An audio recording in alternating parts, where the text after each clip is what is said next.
Hey, what's up? Gary here. Looking to get started being able to remote control your quad cortex with Cortex Control? Let's go check out how to do it.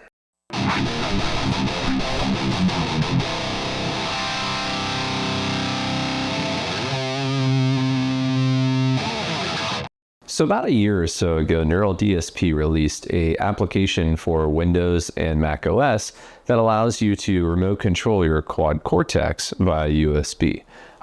This is something that people were really hoping for. A lot of their other modeler, competition had put things out similarly over the last couple of years. So it was a little bit aging at that point that they didn't have something like that out. But once they released it, it was a major hit. I beta tested it for a number of iterations for about 3 months. And I'll be honest with you, they did a fantastic job when they actually got this even to beta. And where it is now, it's incredibly stable and very, very fast. And that's one of the best things that I love with being able to remote control a device like this with a application. A lot of times you have a little bit of latency. You have a lag that's associated to making a change on the application and having that be replicated to the device. You're going to see through most of this video, it's incredibly fast. It takes little to no time. In most cases, less than a second to make some pretty major changes on the device, which is incredibly cool. Not to mention, not only can you have that access and have Cortex Control running and have that remote access, but you also can be using the quad cortex as a audio interface and being able to really make use of all 8 lanes of input and output that it has available to you as an audio interface at the same time with no impact whatsoever to that usage. That's incredibly powerful. So for example, if you're using your quad cortex via USB connected and doing recording in a DAW, as well as making on-the-fly changes and things that you want to make to a preset to change it up to your flavor if you're, say, in the middle of recording a new song or some kind of demo or something like that. That's incredibly powerful. You never actually have to go over to the physical device and do anything. And I think that's just completely awesome. I absolutely love how that works. So great feature, super happy to have Cortex Control here. And this is going to be a bit of a deep dive through all of the different settings and such, or at least the majority of them that I could cover here, that will introduce you on how to use it and get you a little bit more familiar with it. One note, okay, it's May 1st, okay? So what you're going to end up having happen here is the version of Cortex Control is going to be locked to about that version, or maybe in about a month or so of this timing. So if you're watching this in the future, things may change a little bit. I'll tell you, I haven't really seen many changes that have been, monumental to the interface or anything like that. But this is a point in time video, so keep that in mind. But yeah, it should definitely be beneficial to you, hopefully. So let's go check out the app and take a deep dive into Cortex Control. Okay, getting started with Cortex Control, we're going to have a couple of quick prereqs that we're going to have to get through. So the first thing you're going to have to do is make sure that your quad cortex is powered on. So I assume you know how to do that. Go ahead and power it on. And then secondly, you're going to need to plug your USB cable into the back of the quad cortex and obviously send it to your PC or your Mac. Again, I'm going to assume this is all standard fare. We know how to do this at this point. If for some reason you don't, or you get stuck on this step, please feel free to drop me a comment. I'll try to DM you and try to help you through that. But that's going to be the first thing, is being able to get your quad cortex powered up and lined into the USB on your computer. Next, we're going to need to go to the neuraldsp.com/download site, where you'll find most all of the plugins and other supplementals from Neural DSP. And you're going to go to Cortex Control. You're going to select your platform that you're using, either PC or Mac, and you're going to go ahead and download and install the app. Now that we have Cortex Control downloaded, we're going to go ahead and start it up. And you'll see it just takes a few moments to sync with your quad cortex when you're first starting. It just takes just a second.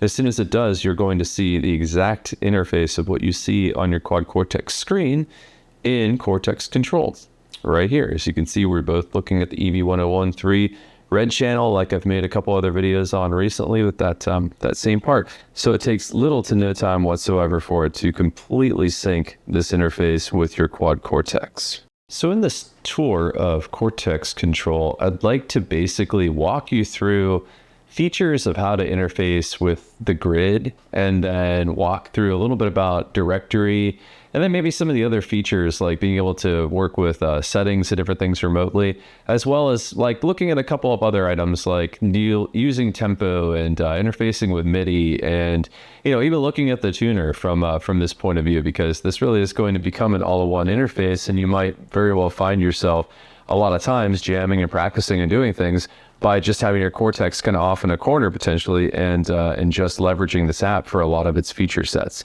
and being able to do that. So to get started, let's first take a look at the grid.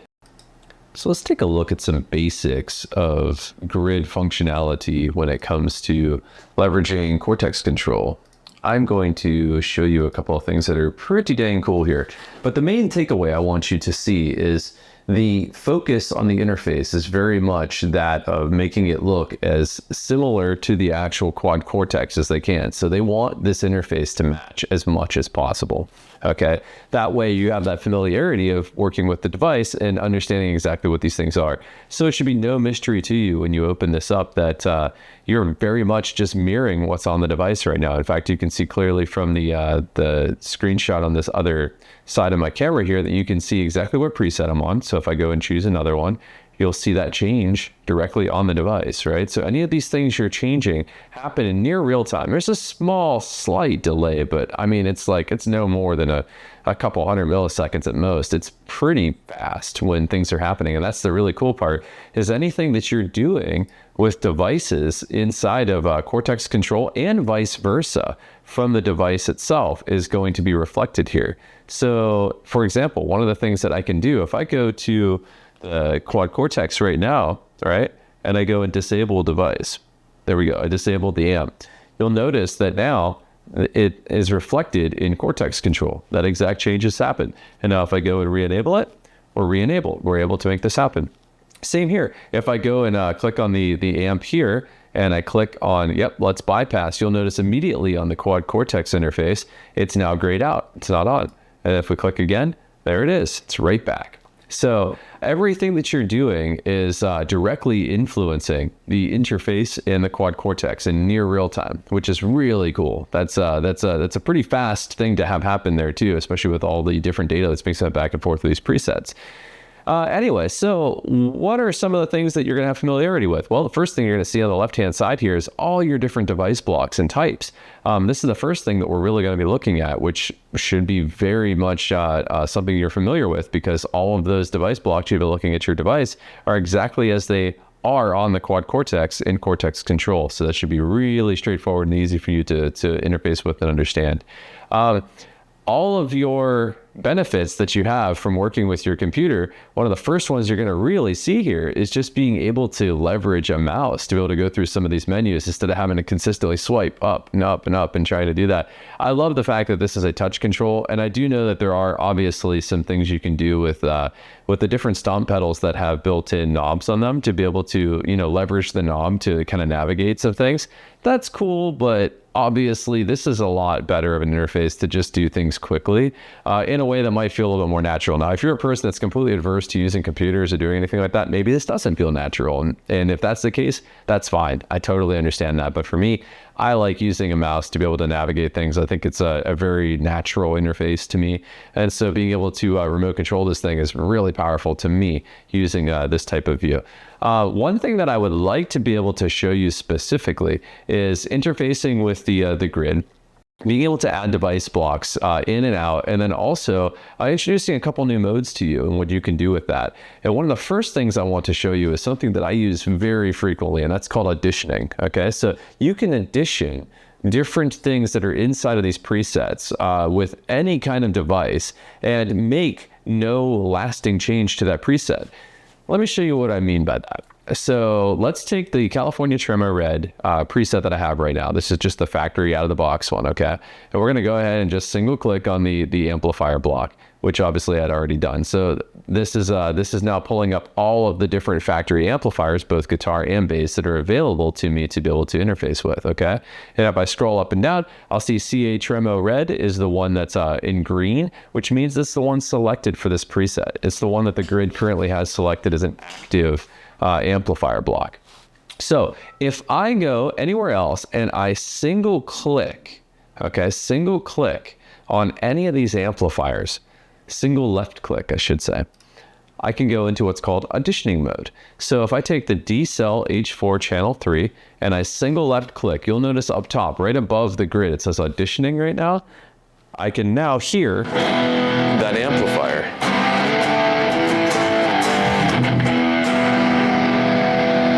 And if I hit escape, I can escape out of auditioning and go back to that original preset amplifier, which sounds like this.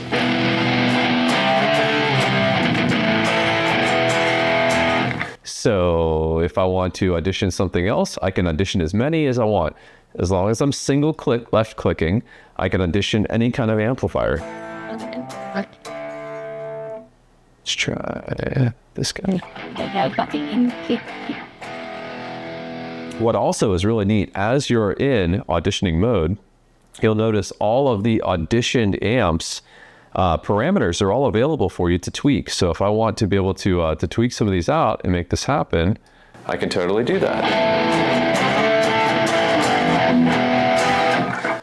And if I am satisfied with this, so say I've gone through and auditioned a few amps and I say, you know what, for the preset that I'm trying to build right now, this is it. This is the amp that I want to go with. Simply double left click and you will now replace this existing amplifier's device type with the one you have selected. So immediately you're able to move through that.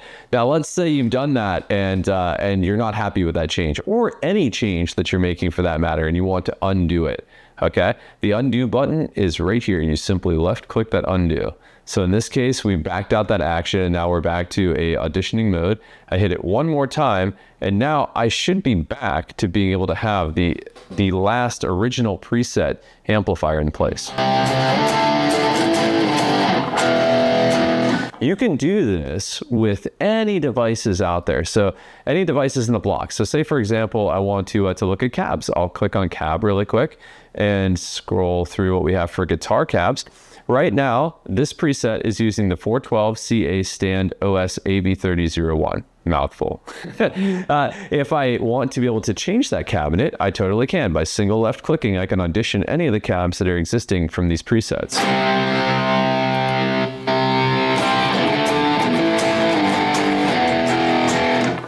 And if I'm not happy with that and I want to go with this next one, go ahead and single left click there.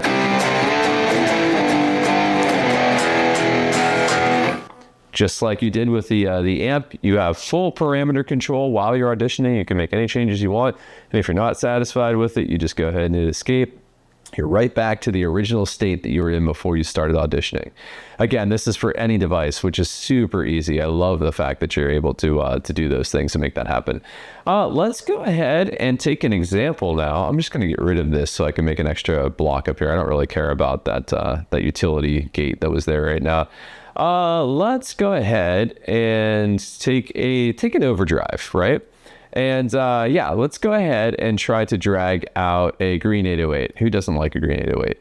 Go ahead and drag it, and all you gotta do is single left click and just drag that device out to anywhere you want. In this case, I want it to be in front of my signal chain right here. I'm gonna put it in front of this other one that's already here. So now we got two green 808s. Obviously, you're probably not gonna do that in real life unless you're wanting to stack the same pedal over again. Usually people will do like a fuzz and an overdrive or something similar. But in this case, just for the sakes of being able to show you, this is what it would do.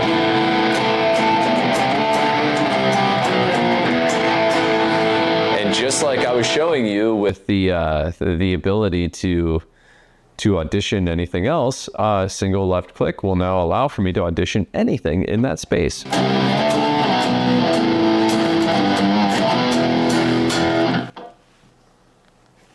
So that is an introduction to basics of the grid for device types and being able to drag them in and out, and also to be able to introduce you to the capabilities of auditioning. Okay, so I want to go through a couple other tidbits about the grid and kind of interfacing, specifically with being able to show you how quickly changes are going to be impacting parameter-wise and such on the grid, both in using Cortex Control and going back and forth between it and the device itself and making changes there. The point that I want to make the most here is the fact that you're not having to do one or the other when you're working with Cortex Control. Just because you're connected to Cortex Control does not mean you can't make changes on the device itself, and vice versa. If you're making changes on Cortex Control, you're going to see those residually happen and statefully happen on the quad cortex. So everything is being recorded on the device, and it knows exactly what's happening in almost near real time. So that's something I really want to be able to show you. So before we get to that point, I want to show you a quick way to be able to turn devices on and off, or go into what's called bypass mode, like we've talked about previously in the scenes video. If you want to turn on and off bypass for a device, and in this case, let's take a look at our tape delay that's already highlighted here. You're simply going to double click. So if we double left click, now our tape delay is on, and I can turn on my volume. Right? And if I double click again, now it is in bypass mode.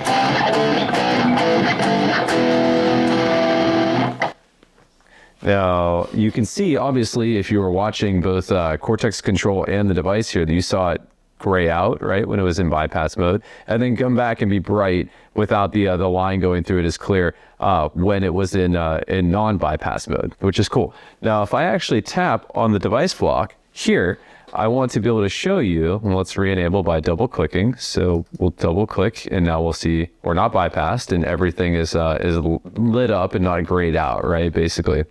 Any changes that we make to this mix is going to be in near real time on the device. So watch my mix. So currently mix is 22%, right? Let's drag that up to about 50. Look how quick that was on the device. It's almost immediate.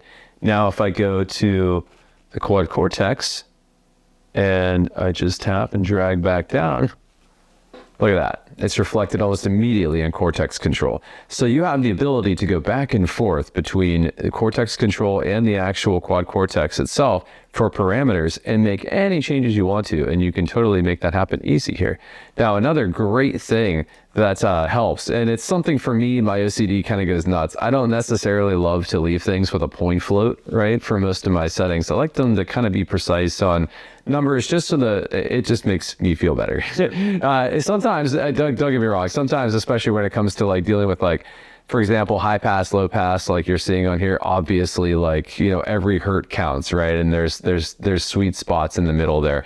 But for smaller, like 1 to 100 type of configurations, if you single left click on any parameter that has these values in Cortex Control, you can just highlight, delete, and then you can type in whatever the value is between its low and high boundaries. Okay, so in this case, I'm just going to type 10 and hit return, and now you can see it clearly went to 10%. If I do 10.5, you'll see that now we are at 10.5%. Or if I do 101, let's see what happens. We go to 100, which is the highest it can go. So that's the type of behavior you can expect. But this is a nice, easy way. So you can left click and totally move these knobs around. Basically the same as if you were, you know, tapping your finger on the screen itself and dragging back and forth and making that happen, right? But I really do appreciate the fact that I can just really quickly click, type in a value, hit enter, and there it is reflected on screen. Something else that I want to show you, and it's very much the same as the interface is on your quad cortex, but I'd be amiss if I didn't mention it. You have some devices that are going to have multiple tabs of parameters for each one of those devices. And so this is the reminiscence of that. So 1 and 2 is the same as the 1 and 2 that you see here next to the standby button on the actual quad cortex itself. All right, so now that we've made changes to our preset and we've started building a tone, and I've modified some parameters to our taste, and we're happy with it, you probably want to be able to save it so you can reuse it, right? So let's step through how you do that through Cortex Control from the grid here. So you have the save as icon right here next to your preset that you were initially editing and making changes to, right? So we're going to go ahead and click save as. Now you have a few options you can have here. One of the first things I'm going to have you do is I'm going to have you create what's called a new set list. Just for the sakes of being able to see how this kind of works and being able to, keep everything together for some of the things you were going to be working on through the video. So let's create a new set list, and we're just going to call it my tones, right? Just make it real generic. Hit create. Then we're going to click on my tones, and now you'll see you have all 32 banks with 8 different presets in each bank available to you for your new presets set list that you have here, which is really cool. And so you have a couple other choices you can make here. So let's start off by saying, let's call it my, intro tone. Let's just start there. It's a guitar, so we're going to leave guitar highlighted here. We're going to go bank 1, that's fine. 1A is also fine. So I'm going to take bank 1A for my preset to be able to save that. And I'm simply going to click Save As. And now you'll see that there is a new set list called My Tones.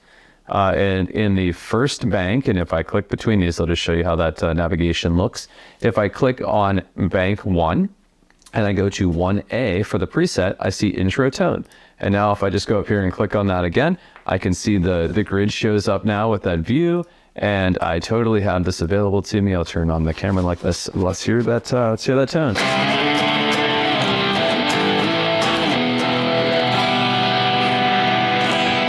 Just like that. Now I want to talk a little bit about contextual menus that you have for devices, just how you can kind of interface with these. You should be probably fairly familiar with these from the Quad Cortex itself. As I've mentioned here countless times, this interface is made to be very, very, very similar to what you're used to with your Quad Cortex. But let's look at one of these pedals, for example, this reverb. There is a contextual hamburger menu that's right here at the left edge of the parameters. So if I single click on this device, it brought up our parameters. And if I left click here, I have a few different choices that I have. And this is something that I just want to walk through quickly and just kind of explain to you so you understand what you're looking at.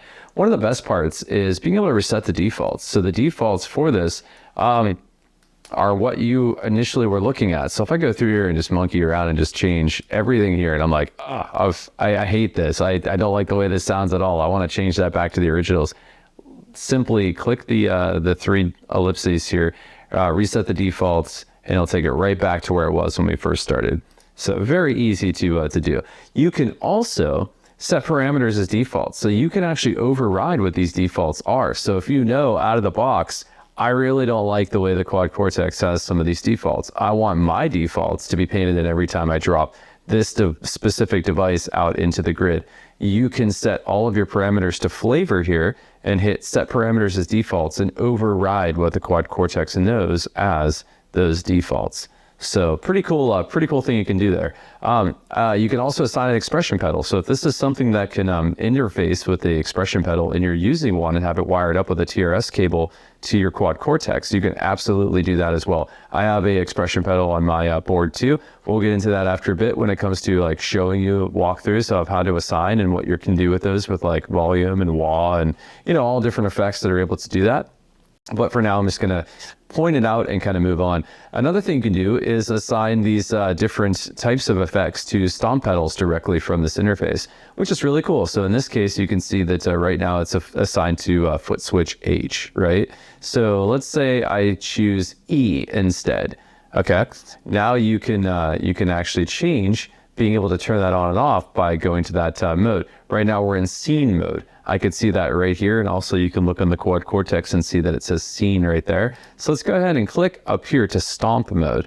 And now that we're in stomp mode, I should be able to see those different assignments of letter for what I can use for the foot switches. So in this case, we've assigned this to E. So let's go ahead and go to the E foot switch. And if I click this, now you can see I can turn on and off because I have assigned my E stomp foot switch in the contextual mode here.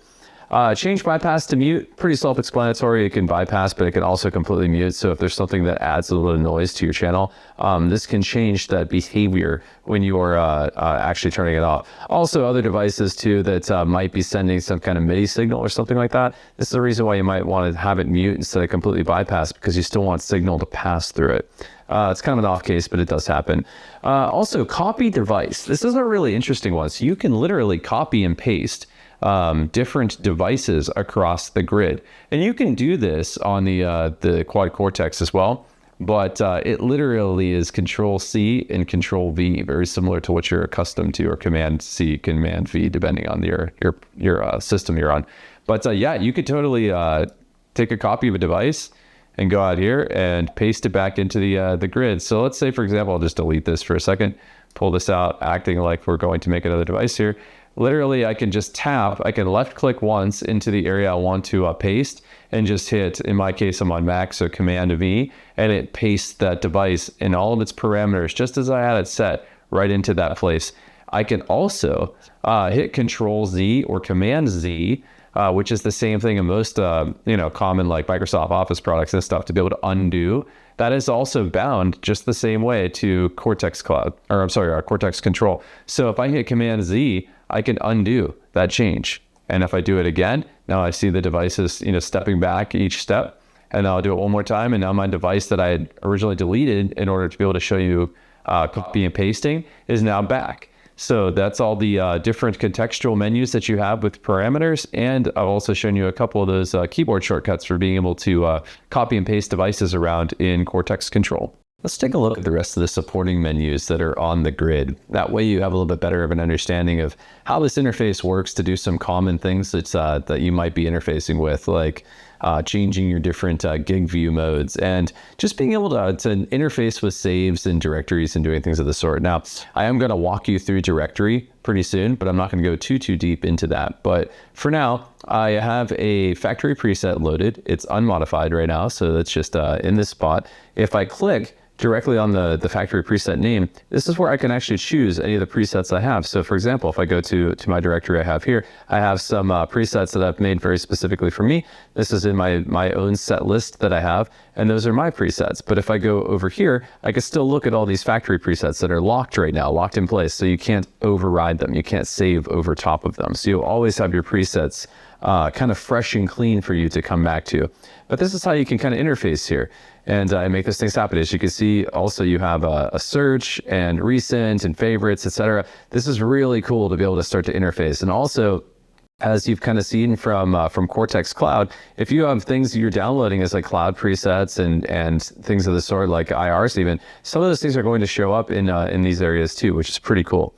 Let's see, you can go back and forth between your factory presets by using these arrows on the edge here. You can also, next to the Save As, you have this other menu that has some of those other contexts. So you have Save, which again, I just mentioned, you can't really save over top of factory presets. And so this is a factory one. Save is going to be grayed out. But if you were, say, in your own preset that you started, so say you did a Save As, saved it to a different bank outside of factory presets, and then modified it, Save would then be available, and you could just do a direct save. So you're not renaming it or anything. You're simply just trying to save a parameter change or something that you've changed on the grid to be able to keep that in that preset that you're working with. Edit details, that'll go through the different types of things that you were modifying when you were saving that preset, like instrument type and those types of like metadata things. Show and directory, this is pretty cool. We're going to dive further into the directory after a bit, but as you can see in this factory preset, we're in the first bank, and 1E, the flashing one, and it says active as well, which definitely helps you understand what you're dealing with. Shows the preset we're currently on and where its location is in your directories. So that way you can easily interface with these and make changes. You can also further do things like looking at them in grid. You can add favorites, you can copy it and paste it around so you can put it to different set lists, etc. But we'll go into the directory a little bit later on, like I mentioned. Add to favorites. Pretty self-explanatory. I've already shown you where favorites are. So this is how you can take a favorite a preset that you have, add it to favorites, and be able to then look at your short list of favorites that you have and kind of interface with those. Delete preset, can't delete factory presets, but if this was a preset that you had saved to a different set list than the factory presets, this is how you can delete one. You can create a new one, which is just going to give you a blank grid, and you can start to drag in your devices and kind of like set it up from there. Presetting MIDI out, you can totally do that. I'm not going to do that. I don't have any MIDI running right now in my rig, but you could totally make any of your configuration changes to your preset MIDIs there. And showing gig view. So this is actually really cool. Obviously, you can see it just changed the state on the quad cortex as well. So now you can see the contextual menus and things you have. So gig view is very similar to what you would be able to deal with the actual gig view on the quad cortex. So you have a couple of different things you can do here. You can go to modes configurations. So if you want to start setting up like hybrid modes, say for example, you want to do like presets and scenes together and be able to designate specifically what you're going to be working with, you can totally make that happen. For now, I don't want to do that. I'm just going to hit reset the defaults to show you what that is. Also, visible on QC or click to hide. This is kind of interesting. So you can actually be working with scenes in gig view, but you can disable gig view, so it will hide it on the device as you're kind of working with things. Just a nice way to be able to keep a visual of what you're doing on screen and what's changing with different parameters on device blocks and such without having that simplified gig view in front of you on the device itself. For now, I definitely want to have these mirrored, so I'm going to leave that on like that. You can obviously make the changes to the different type of mode that you're in. So you can transition between preset, scene, and stomp, and you can see obviously the differences between those. You can delete assignments. So in this case, A through H on the stomp side is what stomps are assigned to what pedal, right? So in this case, you can delete these and then reassign them to make those assignments to the different pedals in real time right here, as well as in that contextual menu that I showed you earlier. Same with scenes, except for with scenes, you can even go as far as to dragging them around and actually like changing their alignment and what stomp pedal is going to correspond to which scene and how that is interacting. Same with presets. You can see those views and notice their names and the different color coordination that you have associated to them. The keyboard shortcut for this is Command G or Control G for you other users with Windows. So you can turn this on and off by just simply using that command shortcut. So it's super handy to be able to get into this mode if you're wanting to play, especially if you have your quad cortex on the ground and after you made some changes, you hit this really quick to go into scene mode and you can just start jamming out. You can totally just hit Control G and start going. So we'll turn that off. Now in this area, these letters up here, A through H, are going to correspond to your scenes, and this is where you can start to be able to actually assign and change what scene you're dealing with and making that happen depending on the context of what mode you have the device in currently at that time. Finally, you have a couple things here. You have your main volume knob, same as what you have on the volume knob on your actual quad cortex right there. This is a remote view to be able to change that. You can just drag and put in whatever value you want and make those changes to your global. This ellipsis next to this basically just gives you a couple of easy to access menus. So new neural capture. So this is one if you're trying to capture a specific device and you have the wires wired up and you're mic'd up, say with a cab or something similar. Hit this and it starts the workflow process of being able to start a new capture and getting that going. Undo and redo, just the same as the undo and redo that you'll see up in this corner contextually as you make changes. So again, we have undo right now. If I go and make a change specifically to a device, let's double click one more time there and say make that happen, and then I go and hit undo. Now you'll see redo shows back up again to be able to use that as a contextual menu. So that's your undo and redo functions. Device settings, we're going to step through these in just a moment, but this is where you can view all of your different device settings, very similar to the exact settings that you see on the quad cortex when you're interfacing with it. I/O settings, again, very similar to that same interface that you see on the quad cortex, where you could tap on your different inputs, outputs, and such, and being able to make changes to those globally, as well as the global EQ. You can totally do that here, and this is how you can access it anytime. Modes configuration is simply something that enables you to get same thing we were looking at gig view earlier, where you can get the hybrid or change some of those different values out.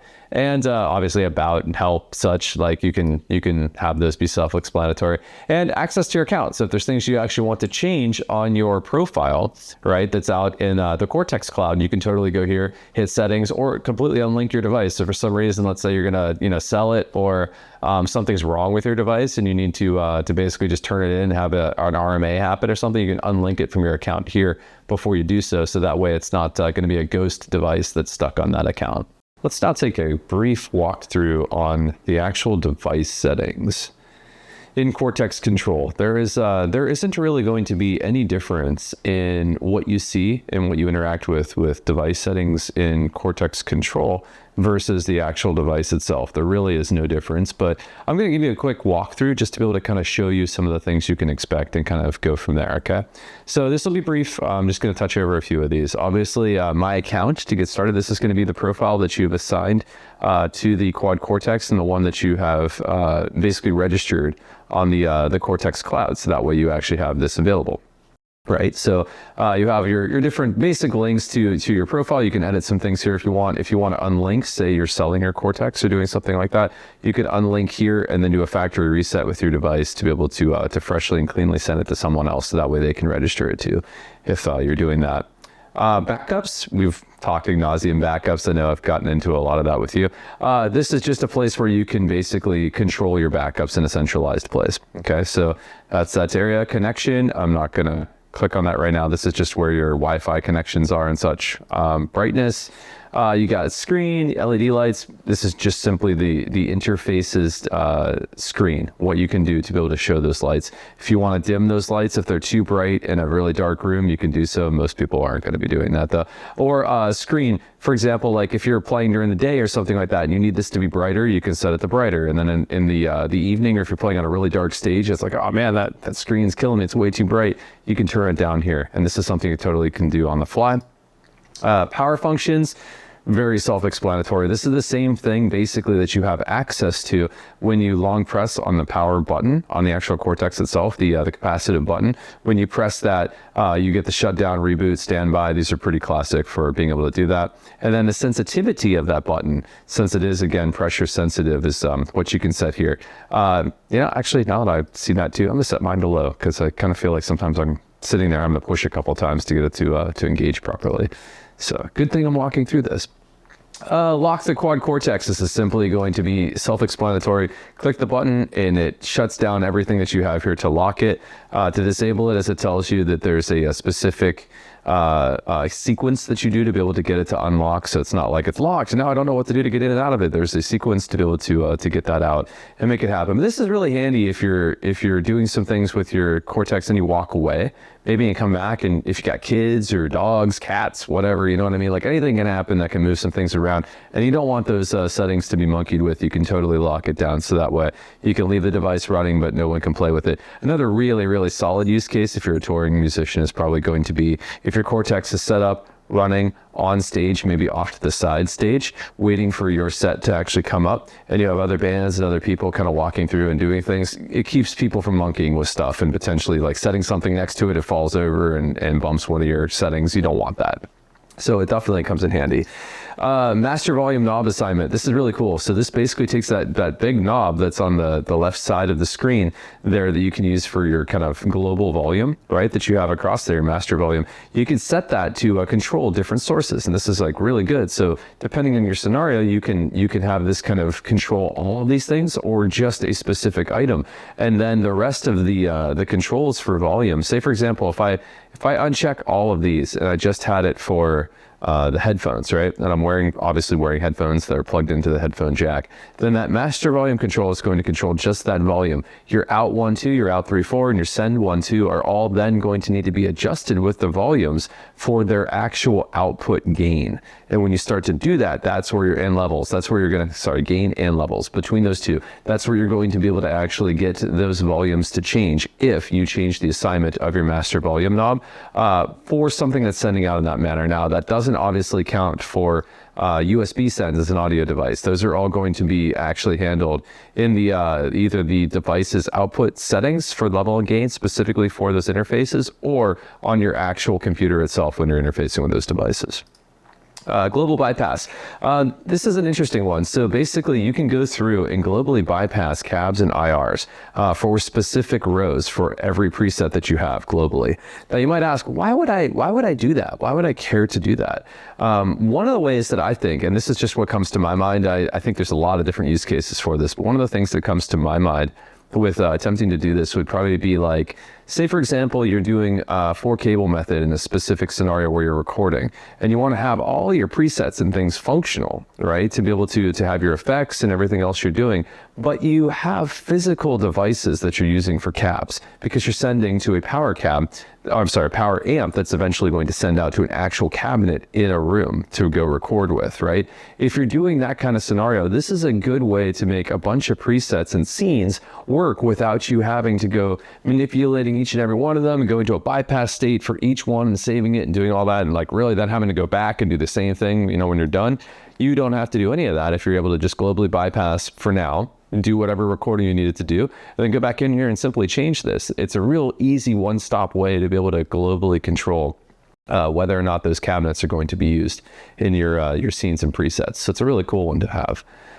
Scene bypass state behavior. So this is kind of an interesting one. I wouldn't personally see many reasons why I would want to change this behavior, but it does make sense to me. So I'm just going to read off a little bit of what's here. So what it mentions specifically is it's a bypass state for blocks in scene mode. So when you're using scenes, and I've shown you this in the past, using scenes, the best part with that is being able to toggle the bypass state of devices and items that are on the device blocks, right? For each one of the different scenes presets.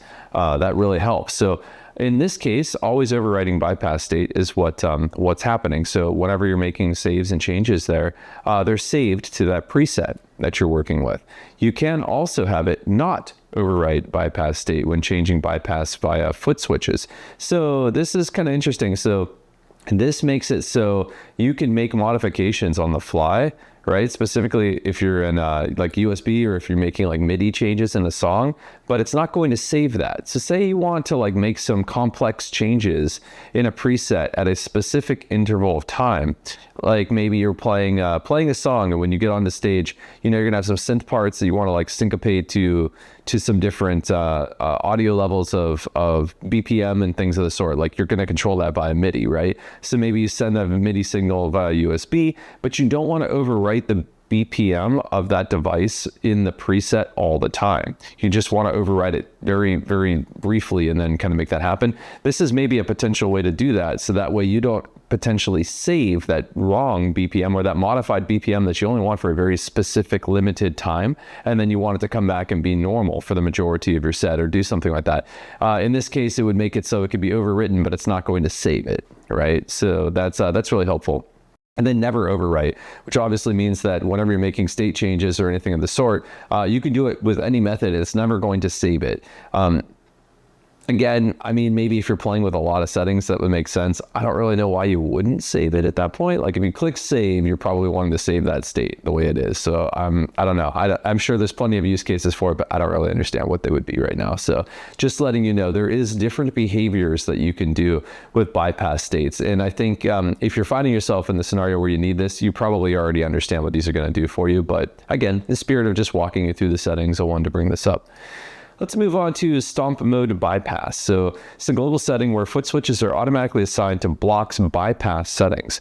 So in this case, if you want to be able to do bypass settings where you're going to like click a stomp pedal and it's going to turn on and off a specific block, this is where you can have it auto assign those things. So for example, if you're being able to drop a new device block, say any device block that you're going to add to a preset or a scene, if you want it to automatically say, yes, A, B, C, D, E, F, G, H is always going to be assigned to every block that you drag onto a thing. So for example, let me think how to describe this better. I'm sorry, I'm kind of going in circles here.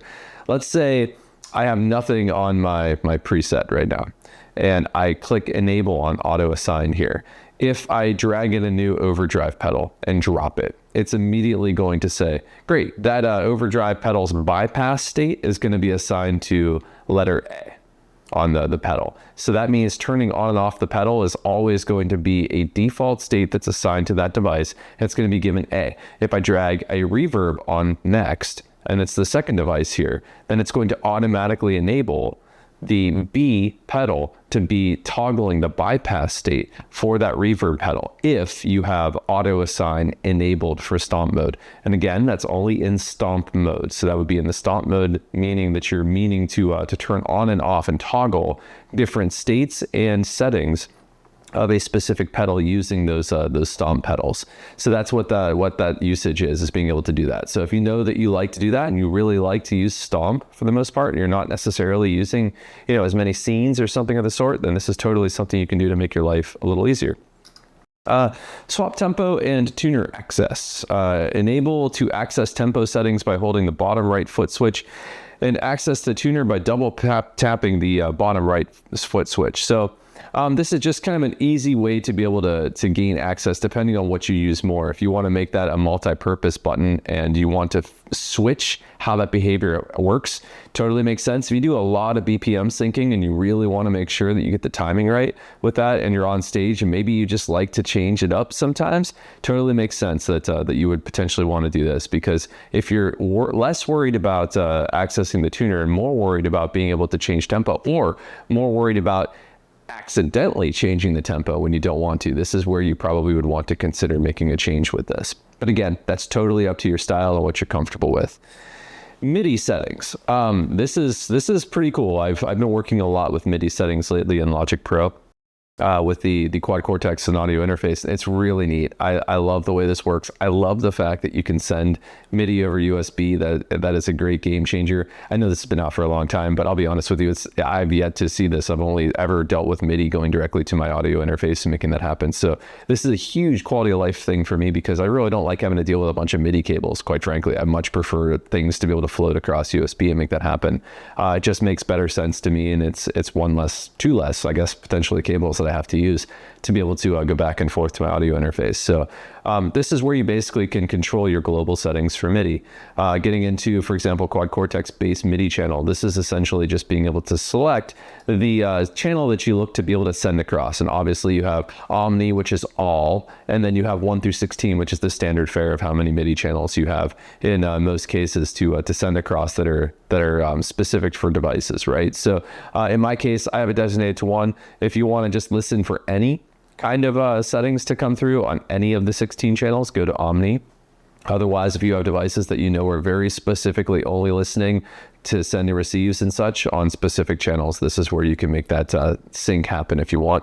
MIDI through, that simply means that it's going to echo those MIDI control through the cable. So if you have MIDI out plugged in on your quad cortex and it's sending to another device, say maybe some other pedal that you have on your board, or potentially back to some other rack mount that you have or something similar, you can pass through those signals that you receive on the in of the quad cortex through the device to another device and be able to make that happen. So it can send across like that. MIDI over USB, already described this, game changer for me. Ignore duplicate PC. So this basically is one of those that if you have multiple signals that come through at the same time, say maybe you have a device on your PC that's like echoing different commands at the same time, it'll basically look within a time window and say, I just received this exact same command already. I'm going to discard that. I'm simply going to listen to one, and it's a very small window of time that I'll only accept that command. And then if there's other commands that are coming through too that are different, that are unique, I'll take those. Otherwise, I'm going to ignore for this, 500-600 milliseconds of time, this new duplicate message that I'm receiving. So it has a buffer essentially that it's listening to and making that happen. Enable MIDI clock out. So if you want your quad cortex to be a central source for a MIDI clock, which is basically a BPM sync, right? Then you can have that be something that you send from your quad cortex out. And so that's basically just a MIDI control that you can send. And obviously here you have the options of being able to send it through a DIN cable, USB and DIN, or just completely ignore having that on at all. So again, that's a little bit more advanced. If you're using MIDI and you have different uses, you probably already understand how those are going to function, but you do have complete control over that clock and making sure that you can access it whenever you need to. And then finally, these last couple of things, very minor. Disk space, the amount of disk space that you actually physically have on your quad cortex device. reset if you want to do a factory reset, or just blow out the settings and go back to a factory setting. So this is where basically all of your things are going to remain. If you use reset settings, right, it's going to restore the default settings for what came bundled by factory from the quad cortex, but this is going to retain all of your data. So it still keeps all of your data. It's just going to factory reset those factory settings. So if you've made some changes and overwritten the save on some of the factory capture presets that are there, and you want it to roll those back but not lose everything you have, use reset settings. If you want to completely blow away everything and go back to like fresh out of the box, use factory reset. Okay. There is no coming back from this. If you do factory reset, there's no coming back outside of restoring a backup. So if you're going to use this, tread with caution. Make sure you take a backup first, and then you can restore that backup once you factory reset the device. Okay. And then obviously contacting about us is just simply some details about being able to contact Neural. Now let's take a quick look at some of the settings access that you have in the footer of the application. So the footer is down at the bottom. And I'm just going to go left to right really quick and show you a couple of these. So at the bottom left here, if you click, you have your tuner settings. And at this point, you can choose whether or not you want to show a live tuner in the footer. Okay. And I always do. I think it's super helpful. I love to be able to have that in the app. I think it's really helpful to just be able to use when you're playing through and making that happen. So that way you don't have to consistently switch to another tuner or just go to that mode. You can always kind of peek over and look, especially because I play a lot of down-tuned things. Granted, a majority of my guitars are pretty stable, but I have a couple that problem children aren't very stable, and every other song they'll generally pop out with a little bit of tune. So it really helps to be able to do this quickly and just have access, especially if I'm playing a chord and I could just see it's starting to slip. I'm going to try to account for that a little bit. I can make that happen. Obviously here too, you can have a selection on what you're going to connect the tuner to, which is also very, very interesting at the fact that you can have it be watching and telling you tune on different devices and things that are here. This gets incredibly interesting for future reference. I don't know many people that would do it, but if you're playing back audio, right, through your quad cortex from say Reaper or something similar, and it's a USB out, being able to see the tuning on it's sort of interesting. I like the idea of being able to see that, especially if you're doing something where you're playing it out, just so you can kind of see where that is, and making sure that it is in tune, especially maybe you got some synth that you're playing back or doing something it's not quite where you needed it to be. With tuning, you can make those adjustments and then say, okay, there we go, now it's in tune, if there's something you can adjust on there. That's the only major thing I can think of that would make this unique or different, being able to have this. But it's a really cool feature, and I haven't seen many of these modelers have that access on a tuner, so pretty neat. I like that. Obviously, since this gets into if you're doing some interesting tuning where you're not in standard 440, you're making different changes. I know there's a few favorite bands of mine that do like 435 or 420 or 425 types of tuning. Lots of reasons why you would do it. One of the main ones that I've always ran into with bands doing it, besides just trying to be difficult potentially and unique, with their sounds. Sometimes actually it ends up being the actual tuning of say an old synth or something similar they're using. Some of those old synthesizers are tuned a little bit different than you would necessarily expect a guitar to be tuned to, which would be the standard 440, right? So I know a lot of times that's where a band will get a super unique sound they really, really love, and they don't want to give that up, but at the same time, they don't want it to sound odd and slightly off in the mix. This is how you can kind of do that, is tuning your guitars to be able to support that device that you really want to continue to keep in that sound. Anyways, I've beat the tuner horse to death. Also, if you want to hear the tuner, you probably don't, but if you want to hear the tuner, you can unmute that or mute it globally here as well, so that way you're not consistently hearing it when you're playing. Next, tempo. Just simply being able to have your configuration of your BPM being set. You can toggle whether or not you want the tempo LED running. So that's kind of neat. Once you see in the, if you look at my quad cortex, the bottom right blinking light there is showing me my BPM. If I don't want to see that anymore, I'd simply toggle here. I can turn it off. So if that's distracting to you and you don't care, you can totally just turn it off if you don't want to see it. Also, you have the access to be able to set your BPMs however you would like. And you can do that globally by scene or by preset. Moving on, we have the tap. So this is where you can actually tap to set BPM now. So if you really wanted to be able to have that configured and you want to do it quickly from the app here, this is where you do it. It's the same as being able to double tap your foot pedal to be able to make that happen for BPM. And obviously you can override that very easily by simply coming in here, typing in a value, hitting enter, boom. Now I've set it to 140 BPM simply by typing it in and hitting enter.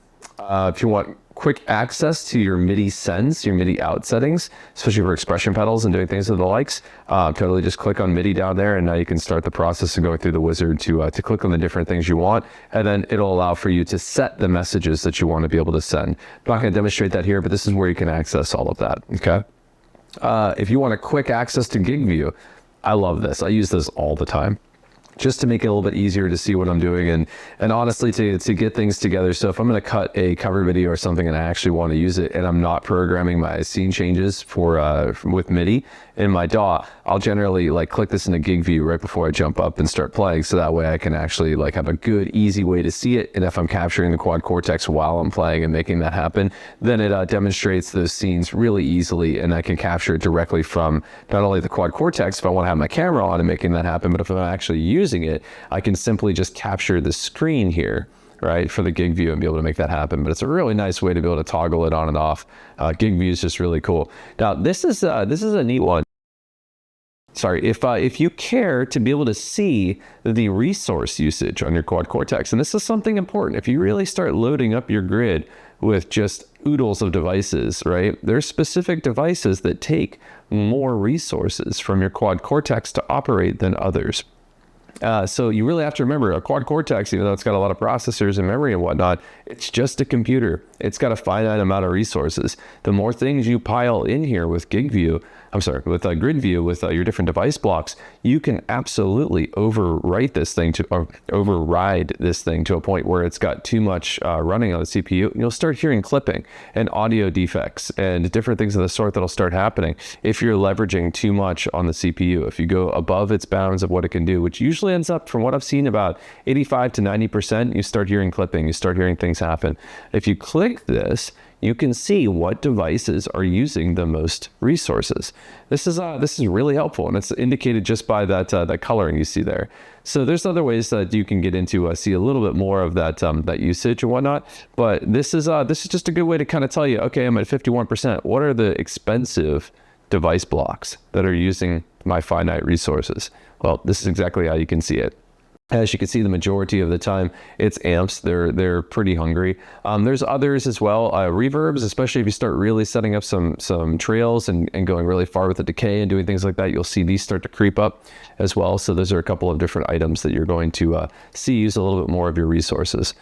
So if you then click on CPU as well, you'll get these couple of little sections here where you can see some just general information. If input gating is active, you're going to see that's activated. If there's a global EQ being used, you'll see that here. And the reason why they make mention of that when you click on the CPU is these things also use resources, and they're a little bit, I don't want to say expensive, but they will cost you when you're making them be used. So if you see your CPU usage being higher here, and then you click and you're like, well, I don't see that much being used on my grid, what's happening here? It's probably these two main areas, your global EQ and your input controls. Input gate controls are probably going to be what's going to also be vampiring some of those resources from you.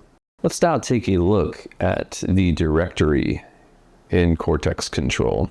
So there's not really that much.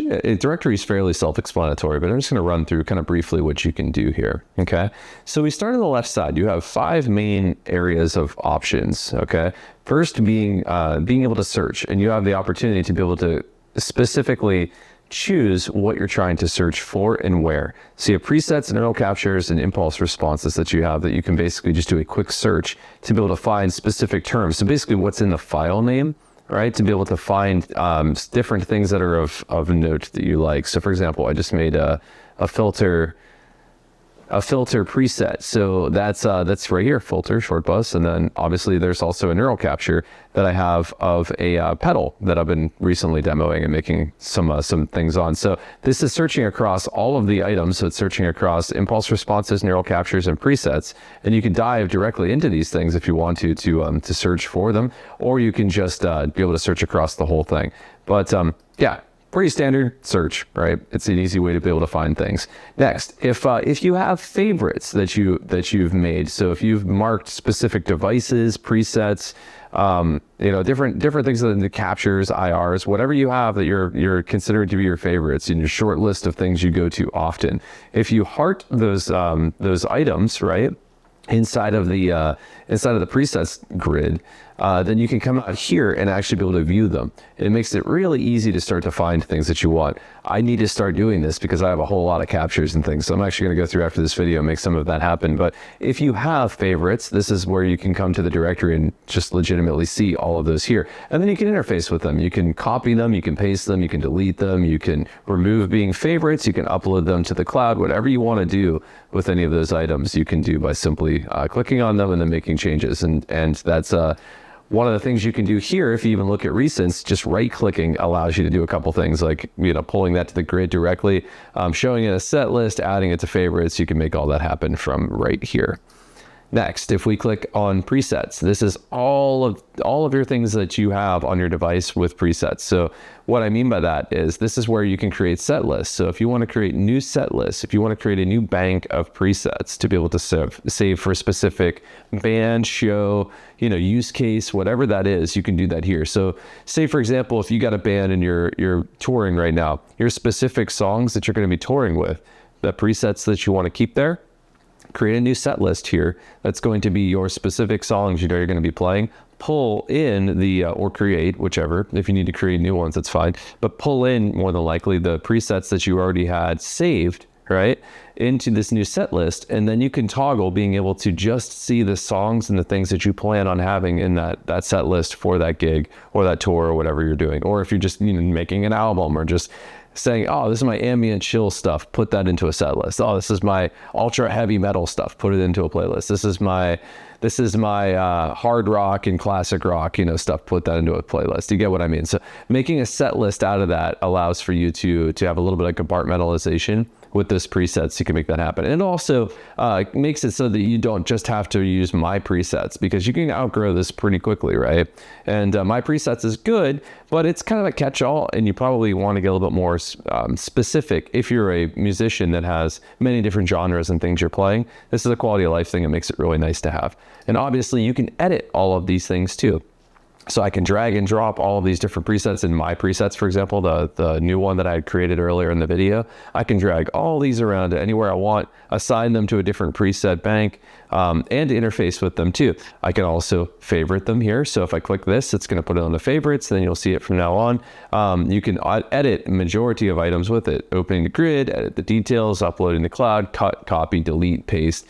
All the good things that you would expect from, like, for example, like a Windows Explorer or like a Mac OS Finder type of vibe when it comes to drag and drop and putting things into folders and directories and copy and pasting and doing that kind of stuff. All of those types of features happen right here. And it's really easy to work with. And obviously there's some nice little things you can do to be able to navigate this with ease. Also, you can have this be a filter and be able to sort by different things like name, date added, author, instrument, and obviously banks, as well as some of those globals that I was just mentioning to you that are in that context menu that's over here to the far right. So lots of different things you can do here. It's a very, very powerful editor. I love having this on the desktop now. This is truly something that I use often. Not that I'm, making so many, changes like that. I'm not a touring musician or anything like that, but I do like to be able to keep things tidy and in order. And obviously my presets gets to be kind of chaotic when I'm doing these things. So this is something that I've been working on, but for this video, I kind of removed my set list so I could show you this, without having a lot of customization. But certainly it's a thing that's really, really good to have. And then finally, get down to neural captures. Oh, I'm sorry. One other thing I wanted to show you here in presets. I'm going to go back really quick. Downloads. So if you have anything that you have gone through and found on Cortex Cloud, right, in a preset that you want to download to your device, go to Cortex Cloud and click the little download icon next to that preset. When you do that, then it's going to show up here in a list to be downloaded to your Quad Cortex. So at that point, then there'll be a little icon that shows save. You click it and then you can save and make that happen. So that's where you can make this happen if you're using Cortex Control to be able to pull that in Same with being able to show cloud presets that you have. So if you've created cloud presets and you've uploaded them to your profile, this is where you're going to see those items be stored. And then obviously factory presets is where you can go through and actually manipulate, favorite, and move around the factory presets that are here. Okay. Same basically goes for your neural captures. So what you've dealt with neural captures, I've downloaded a bunch of them. I've purchased a lot of these from vendors that are really, really good. I love all of these. I'm really liking the community here. But these are all the ones that you can download to your device, right? And you can also go through with cloud captures and show the ones that you have uploaded. So if you've made your own captures and you've uploaded them to the cloud, this is where you can interface with those. And obviously you can drag, drop, copy, paste, delete, remove, upload to cloud if you haven't yet, lots of things like that. And then your captures library, you go through the factory ones. So whenever you get a new CoreOS update from Neural DSP, this is all of the captures that they continually are populating and adding, and you can do things with those too.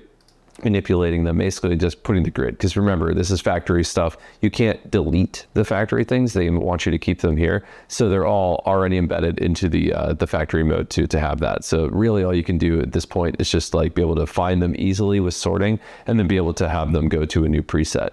But if you go to My Captures, you can do everything with them. You can readjust them, add them to favorites. You can cut, copy, paste, upload to cloud, move to grid, whatever you'd like to be able to do with your captures. Finally, we have IRs. So in this case, this is a cool one that kind of interacts back and forth. So generally, Cortex Cloud is the primary place that you're going to be uploading and adding impulse responses as you have them. But with the recent release of Cortex Control, now you can come into this interface, go to Cloud IRs, and you can actually say, for example, in Finder, if you have, you know, and I'm not going to show that right now. If you have an IR that you wanted to be able to upload to your device or upload to your cloud, for example, you can simply go to your Finder or Explorer, take that IR wave file, drag and drop it, or click this to be able to get the view in your Finder to be able to go find it. And then you can make that happen. So in my case, I'm sorry, I don't have Finder shared right now, so it's a little bit hard for me to be able to kind of show you directly here. I don't really have any that aren't already uploaded, but for the sakes of doing this, I'm going to go ahead and just say, yep, this is how I would do it. And if I was to choose one of these guys, this is Ola's Metallica Black Album style captures that he made. If I was to click one of these and simply hit open, even though I already have it, it's going to tell me, yep, it's there. I guarantee this is going to be because I already have it.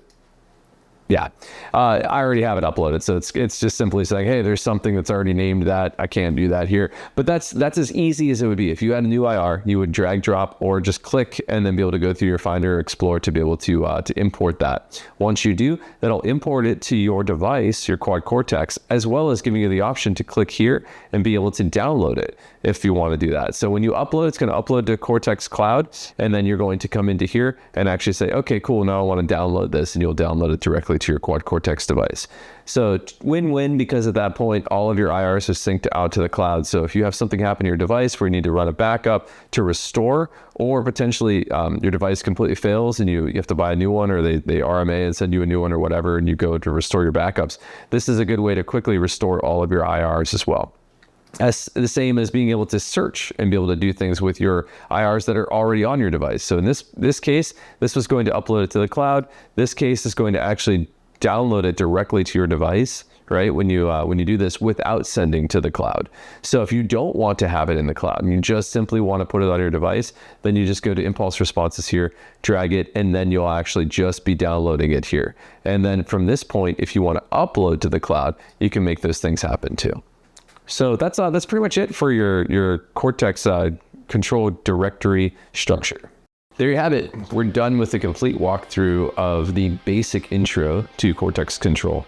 I really hope this video was informative to you. I know this was a lot of talking and basically explaining things that may not necessarily need that depth of explanation, but I did definitely want to give you enough of a walkthrough you can feel a little more comfortable and confident being able to leverage Cortex Control and the USB to interface with your quad cortex.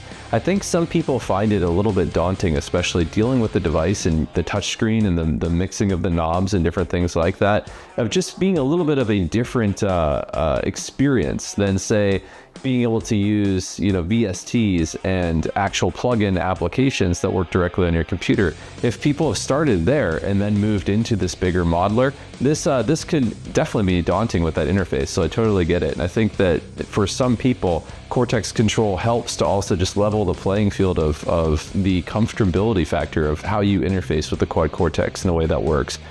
Others, it might be the exact opposite. They might absolutely hate dealing with computers, don't know how to use that, and it doesn't feel natural at all. If that's the case, totally makes sense. You can do everything you need on the interface to the quad cortex. So one thing I really want to give a big shout out to Neural DSP on is the fact that they didn't do anything in Cortex Control that would alienate people that just like to be able to interface with the device directly. Every single thing that you can make a change and manipulate on the quad cortex is always going to be present and available to that interface of the device on its own first. Then Cortex Control simply is going to remote control that change and what's happening there. So that's what I really love. There's nothing to Cortex Control. It's simply just a complete access to all of the interface that you already have available on your quad cortex, which is truly awesome. I love that. I will say there's a couple other modelers out there that's not the case. There's specific features that you can only remote control via their application. I think that's a miss. I don't think people necessarily love that. Just my opinion though. Anyways, I hope you found this informative, and I'll catch you in the next video. See ya.